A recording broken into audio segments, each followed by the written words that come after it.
Bonjour à tous, on se retrouve pour continuer à graver notre plaque et nous allons voir maintenant comment faire un double face avec un système qui est connu, mais il y a quelques petites étapes et des précautions à prendre que je voudrais vraiment vous montrer.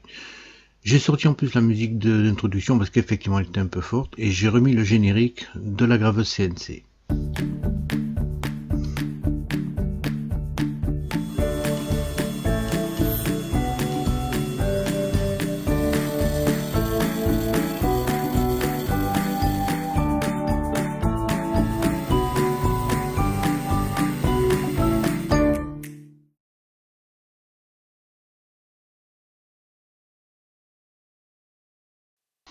2 minutes pour faire un double face et je vous mens pas, j'ai mis un chronomètre en plus.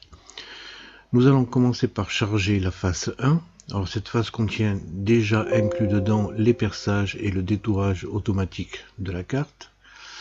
Je vais mettre ensuite une face 2. Même chose, les pastilles viennent s'aligner automatiquement. Je vais faire ressortir un petit peu les lettrages de façon qu'ils apparaissent également sur la gravure finale. Nous allons maintenant mettre des trous de perçage, enfin de calage, de façon à pouvoir retourner la carte et que les deux faces coïncident. Nous allons maintenant graver tout ce joli monde. Les deux faces sont gravées instantanément et en même temps. Maintenant, je vais mettre dans le bon sens les faces. Alors je grave toujours sur la face 1, celle qui comprend le plus d'éléments. Mais voilà, c'est terminé, il ne reste plus qu'à sauver tout ça, et je vais profiter de la nouvelle fonction qu'offre Coopercam maintenant, à savoir l'enregistrement simultané de plusieurs fichiers code GRBL. Voilà, les trois premières donc seront la première partie de la gravure. Pour la deuxième face, je vais uniquement graver la gravure 2 et il va falloir l'inverser. Et ensuite, on va détourer la carte à la fin, une fois qu'on aura retourné la carte aussi, et il faut donc inverser ce G-code également. Il suffit ensuite de donner un nom et automatiquement, Coopercam va vous produire 5 G-codes différents. Alors vous ne me croyez pas, on vérifie, vous avez eu le temps, hein. Je regarde dans le dossier où j'ai sauvé les trucs et vous voyez que j'ai mes 5 fichiers et parfaitement expliqués. En plus, on sait exactement à quoi ils servent. Il ne restera plus ensuite qu'à lancer le GRBL. Alors ces fichiers créés sont des fichiers ISO. Ils n'apparaissent pas, donc vous faites apparaître tous les fichiers et là vous les retrouvez et vous pouvez prendre chacun des fichiers et graver à votre convenance. 2 minutes. Je vous rappelle que les promotions que vous avez vues dans la vidéo 1 sont toujours d'actualité. Bertrand de chez Coopercam vous propose ainsi 40% de réduction sur une licence du logiciel. Et de son côté, Christophe sur CNC Fraise vous propose pour tout achat d'un kit gravure PCB une fraise gratuite. Je tiens à les remercier, vraiment c'est gentil de leur part.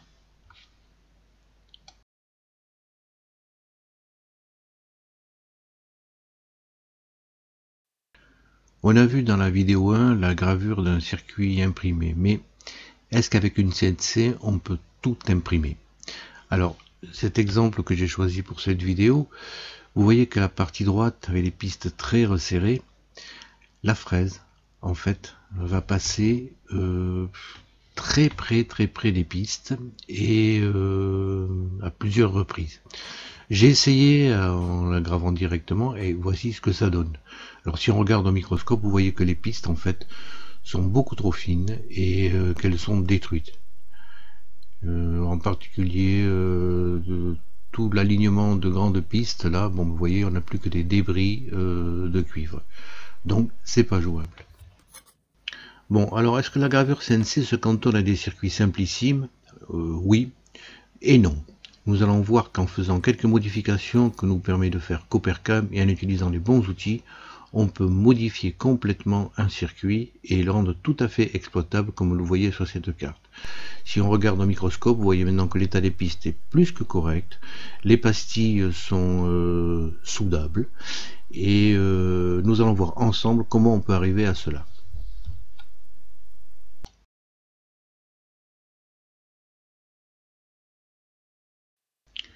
Coopercamp, c'est un générateur de code de G-code, mais pas que. On va voir un petit peu comment j'ai réussi à modifier cette plaque, et ceci très facilement. Toujours pareil, je charge. Alors là, je vous fais une petite démo. Si on charge les fichiers à l'envers, vous voyez, j'ai chargé la face 2 et je charge la face 1. Et là, on voit que les pastilles ne coïncident pas du tout. C'est le gros caca. Alors, il y a un bouton très simple à utiliser pour l'ajustement des couches. C'est celui-ci. Vous cliquez sur une pastille de la première couche. Automatiquement le logiciel bascule sur la deuxième et vous lui donnez la pastille qui doit lui faire face. On met un espacement de 0,0 bien sûr et automatiquement les deux circuits viennent se repositionner ensemble. Ça c'est une option, enfin une possibilité de Coopercamp très intéressante. Dans la première vidéo, on a gravé à 0,3 de profond, là maintenant on va graver à 0,2, ce qui fait que la fraise s'enfonçant un petit peu moins dans la surface cuivrée, le sillon sera ainsi plus étroit. On va arriver quand même aux limites de la machine, on peut graver à 0,10, mais je ne sais pas ce que ça va donner exactement. Examinons la carte, vous voyez que les pastilles ne sont pas bien alignées l'une en face de l'autre. Alors, il va falloir regarder en détail et nous allons dessiner une pastille commune aux deux circuits. Celle-ci par exemple, on va la déclarer avec un clic droit comme pastille de référence. Nous allons sur une autre face et nous la voyons et on voit qu'on distingue un petit peu la deuxième pastille qui est un peu décalée. Vous cliquez dessus et vous faites aligner sur la pastille de référence et vous allez voir, vous voyez que le circuit a bougé un tout petit peu. Vous pouvez faire ça sur toutes les couches. On va vérifier par acquis de conscience les perçages, mais le perçage a l'air bien positionné. Donc ça, c'est déjà un premier point. On aligne bien les deux pistes l'une sur l'autre. Bon, une chose facile à faire, c'est rendre imprimable le lettrage. Ça, on l'a vu dans la vidéo 1, c'est très facile à faire. Maintenant, regardez les pistes. Laissez le curseur sur une piste et vous voyez ces caractéristiques. 0,30 de large, c'est rien du tout. Alors, nous allons éditer toutes les pistes identiques et on va les élargir un petit peu en sachant qu'on peut faire 0,4, 0,5. 0,4, ça peut passer pour une gravure à 0,20, mais 0,5, c'est vraiment l'idéal. Toutes les pistes ont été transformées en pistes de 0,5, enfin 1 demi-millimètre. Sur l'autre face, on fait la même chose et on constate que les pistes sont aussi de 0,3. Nous allons les élargir et là je vois que ça pose pas de problème, bon, on va les faire passer à 0,6 carrément. Il faut y garder à l'esprit qu'une fraise ne fait jamais 0 son extrémité. Celle qu'on va utiliser fait 0,1. Regardons les pastilles. La plus petite ici a un diamètre de 1,10 et un perçage de 0,50. Mais j'ai pas de fraise de 0,50. Alors, on va en regarder une un petit peu plus grande. Celle-ci fait 1,60 avec un trou de 0,80. Parfait. Alors, première possibilité pour la remplacer, vous allez copier la forme d'une autre pastille. Vous voyez, ça se fait instantanément et très facilement. Comme il y en a plusieurs à modifier, nous allons maintenant éditer toutes les pastilles identiques. Vous avez une fenêtre qui apparaît et je vais les mettre toutes identiques, donc à 1,60 de taille et pour un trou de perçage de 0,8. Voilà. Vous continuez à regarder votre circuit et il y en a encore d'autres. La troisième façon, c'est de passer par le menu éditer et modifier les pastilles. Vous allez avoir toutes les pastilles de votre circuit qui vont apparaître. Vous pourrez les faire défiler. Et celles-ci, actuellement, on va les modifier. Non, elles sont bonnes. Non, voilà les pastilles qui sont un peu trop petites. Alors, on va les mettre également à 1,60 et à 0,8 comme trou de perçage. Un trou de perçage de 0,5, c'est pas BZF, hein. Enfin bon. Vous pouvez défiler pour voir si toutes les pastilles de votre circuit, bon, mais là, je crois qu'on les a toutes rendues pratiquement identiques. Donc, il n'y a pas de problème. Voilà, avec quelques petites modifications très simples, vous pouvez modifier avec Coopercamp votre circuit et le rendre imprimable, même s'il est un petit peu complexe. Bon, il est important de bien regarder la carte sur ses deux côtés de façon à la rendre gravable. On peut vérifier également toutes les pastilles. Vous voyez que dans toutes les pastilles font un diamètre de 0,80, sinon vous auriez eu plusieurs lignes. Bon, maintenant nous allons faire les trous de perçage. Alors vous positionnez en faisant glisser la souris très simplement. vous les positionnez en dehors de la carte. Alors vous les mettez ni trop près ni trop loin. Dans le menu, vous pouvez avoir une dimension et vous avez comme ça une idée de la carte qu'il vous faudra utiliser, de la taille de la carte qu'il faudra utiliser pour faire ce circuit.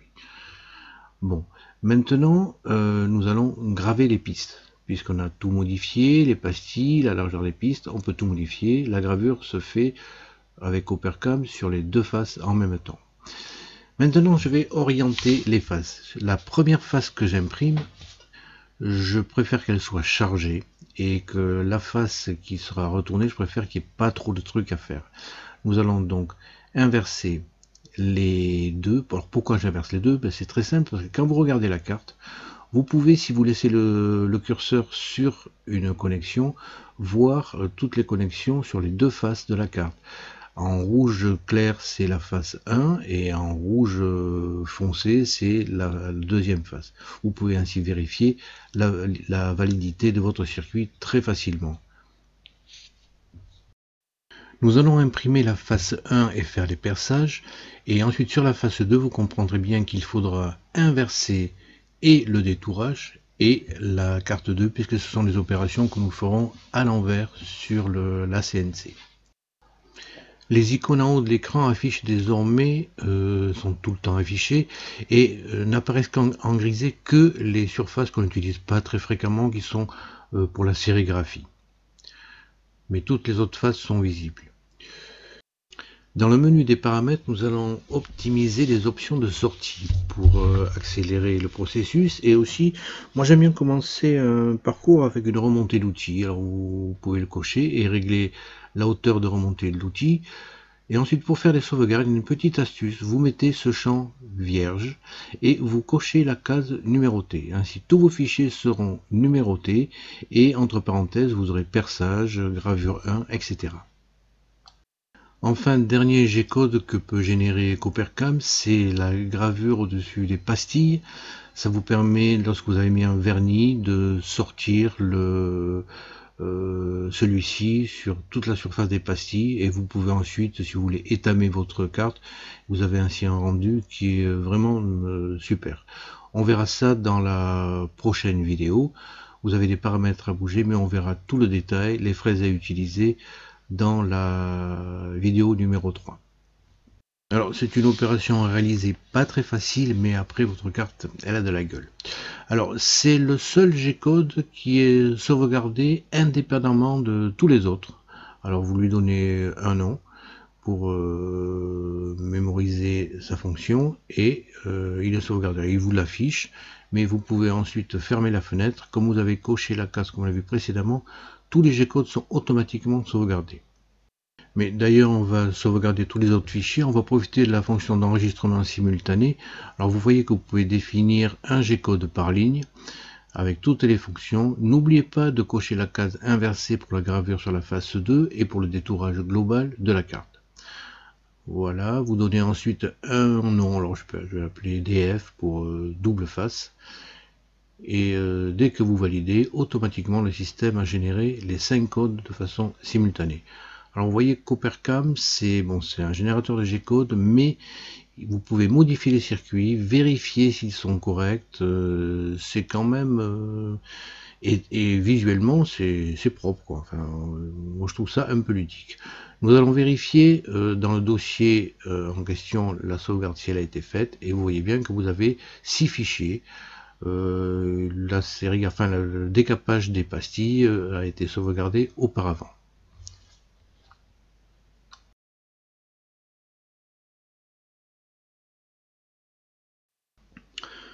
On en a fini avec la théorie, mais c'était un passage obligatoire, je pense, pour obtenir un bon résultat.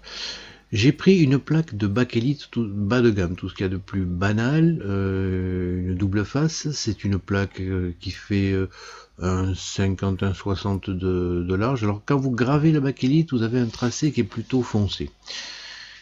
Un internaute Samsam m'a dit pour le double face, donc plus de colle. Eh bien si, je vais mettre de la colle sur cette carte.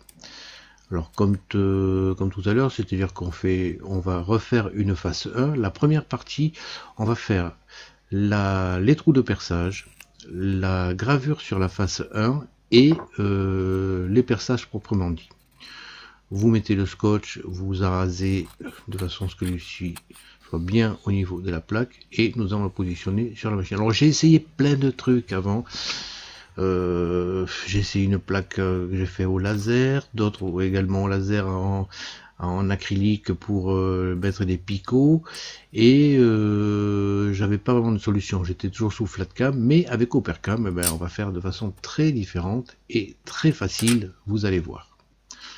Ma plaque est scotchée, je la colle sur la machine.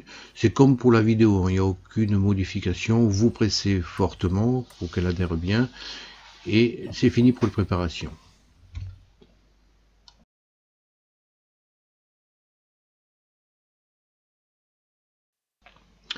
Pour ceux qui ont regardé la vidéo 1, après avoir changé le ventilateur, vous avez vu que ça envoie de la poussière. Alors j'ai fait un petit truc là, ça c'est une plaque, j'ai acheté les gâteaux de Noël et ils étaient sur cette plaque qui fait 30 cm, donc je l'ai coupé un petit peu, je l'ai fixé avec deux vis, on va voir si ça va bloquer un petit peu. Là, pour faire les trous de perçage, j'utilise des mèches de la Dremel. Alors j'ai une 3,2, je voulais le faire en 3. J'ai commandé des fraises chez CNC Fraises, mais j'ai fait la vidéo avant de les recevoir. Donc je mets une mèche de 3,2, l'idéal étant une mèche de 3. Mais bon, on va voir quand même que ça passe. Vous comprenez pourquoi j'ai surélevé le moteur, c'est que maintenant avec l'épaisseur du martyr et des grandes mèches comme ça, c'est plus facile à mettre en place.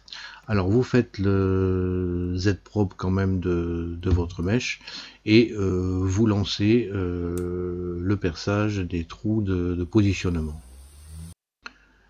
Juste une petite remarque, quand vous lancez le GRBL, vous voyez un rectangle rouge, il passe en position de sécurité et il se bloque. Alors pour le débloquer, il faut appuyer dans la console $X, mais vous avez plus simple, il vous suffit d'appuyer sur le cadenas de façon à sortir la sécurité.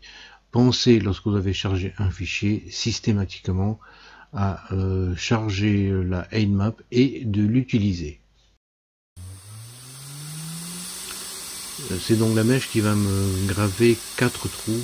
Alors c'est pas la mèche idéale pour ce genre de truc, il vaudrait mieux prendre une mèche vraiment prévue pour le PCB, mais je vous montre que même avec une plaque un peu pourrie, même avec des outils pas tout à fait adaptés, on peut arriver à faire des trucs sympas. Alors n'ayez pas peur, elle s'enfonce beaucoup, elle s'enfonce de 8 mm.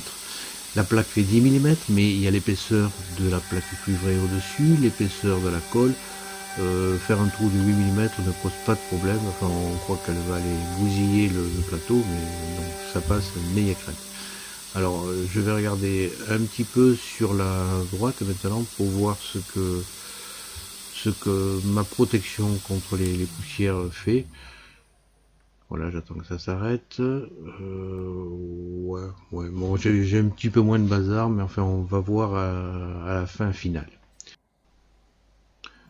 Je lance maintenant la gravure de la face 1. Alors, auparavant, bien sûr, j'ai fait un Z-probe. Il y a eu un mapping de la carte qui a été fait, mais ça a été vu dans la vidéo 1, donc je le remontre pas pour pas faire redondance.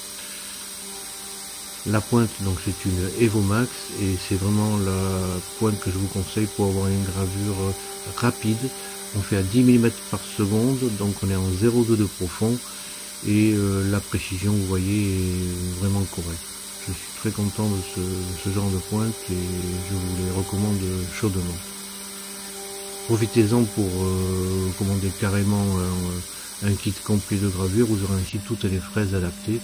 Alors vous voyez ici en temps réel ce que donne la gravure et vous voyez que la bakélite vous donne un tracé plutôt foncé alors que sur la vidéo 1 c'était de l'époxy. Le tracé était blanchâtre.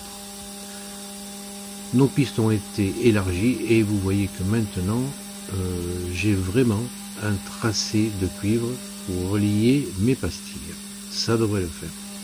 Bon, un rapide état des lieux, la gravure a l'air correcte. Alors je vais maintenant passer à la phase de perçage, genre toujours pareil, Z-probe de votre nouvel outil.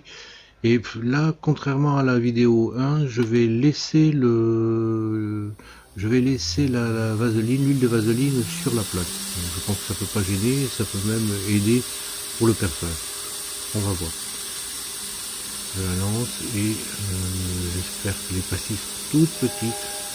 J'ai un trou de 0,8 dedans. On va voir un petit peu ce que ça donne. Elles ont l'air de bien se positionner. Bon, on va voir in fine ce que ça donne. Alors là, bien sûr, en plus, là, le passage que j'ai fait, j'ai oublié de cocher la case AIMAP et je le refais une deuxième fois.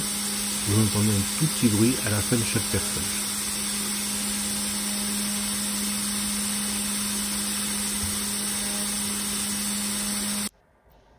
Bon, on en a fini avec la première partie. On a fait les 3 opérations, à savoir perçage des trous de guidage, gravure de la plaque et perçage de la plaque.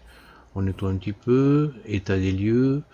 Les perçages ont l'air corrects. Là, ils se sont positionnés quand même pas mal, sachant que les pastilles sont petites. Alors dessus, je passe, c'est un outil de manucure. Ça fait tout ça.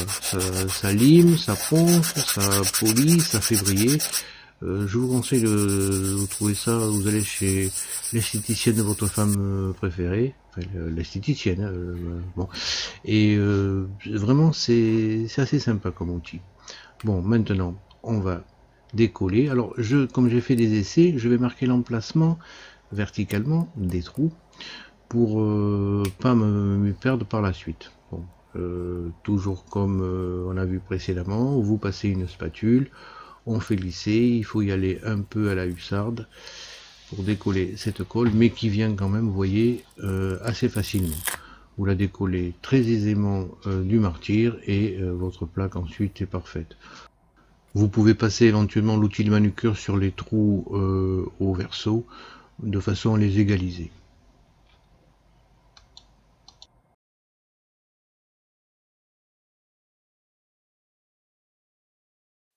Bon, phase 2, c'est bientôt la fin de la vidéo et vous attendez ça depuis le début, mais bon, on nettoie la plaque des deux côtés, cette fois-ci avec de l'alcool isopropylique qui est un bon dégraissant et qui ne laisse pas de traces et sèche très vite.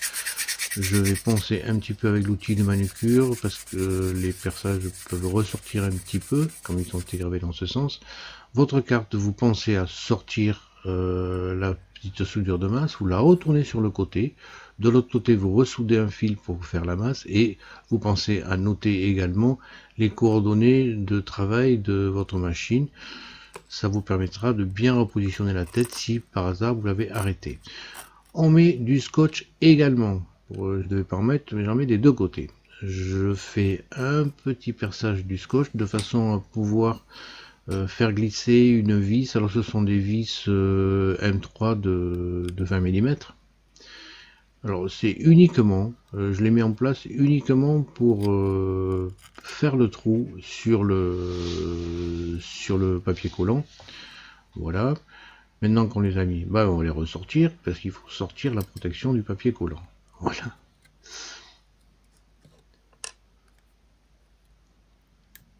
Alors vous le décollez. Alors c'est pas très facile, hein, vraiment. Moi j'ai pas beaucoup d'ongles, alors bon. Et maintenant vous les remettez encore en place. Il va dire il sait pas ce qu'il veut lui. Vous les repositionnez en place. Vous gardez votre carte légèrement surélevée et vous vous guidez des vis que vous avez enfoncées de façon à l'enfoncer bien précisément à l'emplacement des trous de perçage, des 4 gros trous de perçage. Maintenant, vous mettez à la place des vis toujours M3, mais de 12 mm, et vous les enfoncez à fond sur votre plaque. Une fois que vous avez fait ceci, vous pressez fortement l'ensemble, que tout soit bien maintenu. On nettoie encore la plaque avec de l'alcool isopropylique de façon que le circuit soit le plus propre possible. Et nous allons maintenant lancer la gravure de la phase 2. Alors toujours pareil, vous faites le Z propre. Il est nécessaire de refaire à ce niveau-là un mapping de votre carte. Vous voyez, ça va très près des vis, mais n'ayez crainte. Sur le schéma, les trous de perçage sont en dehors de la plaque. Alors il n'y a pas de crainte à avoir. On débranche tout et maintenant on va encore huiler ça. Alors cette phase d'huilage est un peu embêtante là, mais bon, je trouve que la gravure est quand même de bien meilleure qualité avec de l'huile parce que ça passe dans les petits trous, hein. Donc ça va aller un petit peu sur le martyr.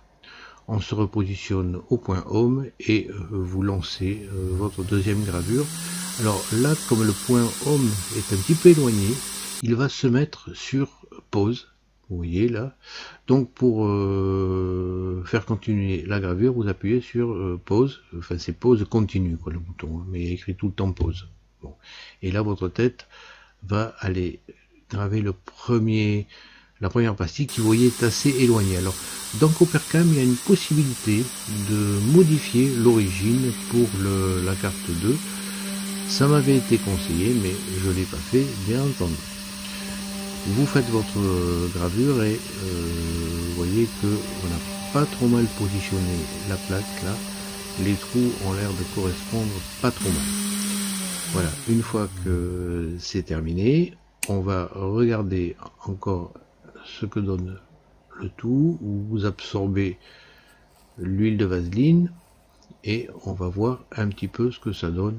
Bon, c'est pas trop mal. Alors, quand je vous dis qu'il faut une mèche de 3, il faut une mèche de 3. J'ai mis 3,2, mais c'est une mèche de 3 qu'il faut pour bien positionner les clous. Alors, pour la dernière phase, on peut laisser les pastilles, mais la fraise à détourer quand même passe très près. Alors, je préfère les sortir. Et c'est surtout pour la partie gravure des pistes qu'il est important que votre carte soit bien positionnée. Pour le détourage de la carte, bon, il peut y avoir un petit micron qui passe à côté, c'est pas très grave. Je fais cette découpe en couches successives de 0,5 de façon à économiser mon outil. Et vous voyez que quand vous commencez à voir ce genre de mousse là, bon, votre carte elle est complètement gravée, complètement découpée, donc vous pouvez arrêter dans GRBL. Ma protection est pas si efficace que ça en définitive. Il va falloir, je pense, un peu autre chose. Enfin, ça m'a arrêté pas mal quand même. Hein. On décolle la carte. Le scotch s'en va. Alors, ce scotch ne va pas vous arracher les pistes qui sont dessous. Hein. N'ayez aucune crainte. Hein, c'est pour ça que j'ai pris ce genre de colle à tapis. Le martyr est pas trop mal, il est un petit peu plein d'huile et plein de trous là maintenant, mais bon, c'est un martyr, hein, alors c'est fait pour.